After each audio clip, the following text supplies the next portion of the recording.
In the royal palace of Hastinapura, Queen Gandhari, wife of Dhritarashtra, was renowned not only for her wisdom and piety, but for her extreme devotion to her husband. Upon learning of his blindness, she voluntarily blindfolded herself for life, choosing to share his world of darkness.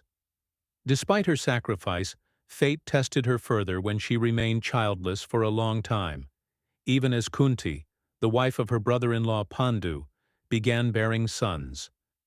Distressed by her inability to conceive, Gandhari turned to intense penance and received a boon from Sage Vyasa that she would become the mother of 100 sons, an unheard-of blessing even among royals.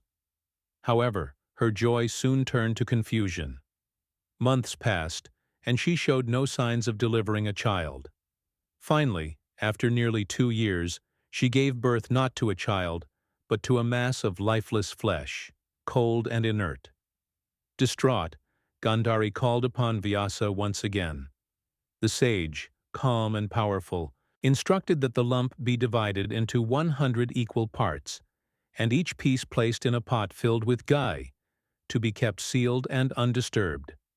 In addition, a smaller piece was separated for a daughter. Over time, each pot yielded a child, and so were born the 100 Kaurava brothers, the eldest of whom was Duryodhana. The single daughter born was named Duhshala, but ominous signs surrounded Duryodhana's birth.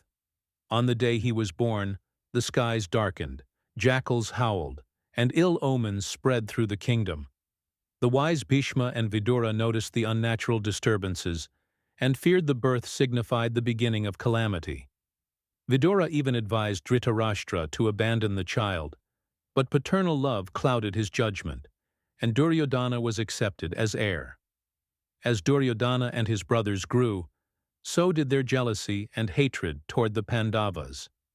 Fueled by ambition, resentment, and the poisonous counsel of his uncle Shakuni, Duryodhana became the architect of many plots to destroy his cousins.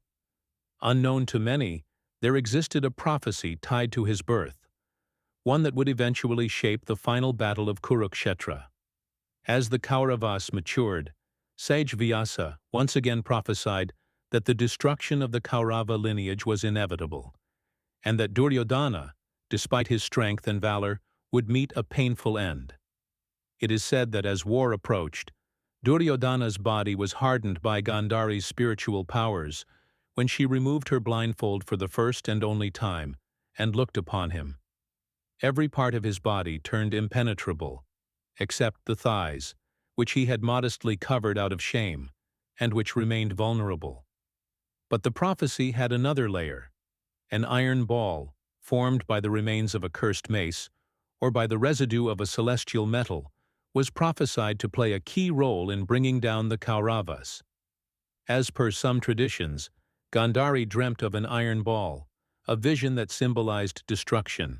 In some retellings, this iron lump was shattered by Krishna and dispersed into small pieces. One such shard would eventually be used by Bhima to strike down Duryodhana's thighs, fulfilling both the prophecy and Gandhari's nightmare. The remaining fragments of the metal, when discarded, would eventually lead to the downfall of the Yadava clan itself, forming the tragic conclusion of the Mahabharata.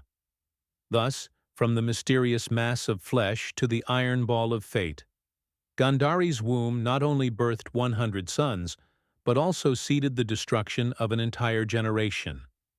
If you enjoyed this story, don't forget to like, share, and subscribe to Mythology Medley. Click the bell icon for more such amazing mythological content.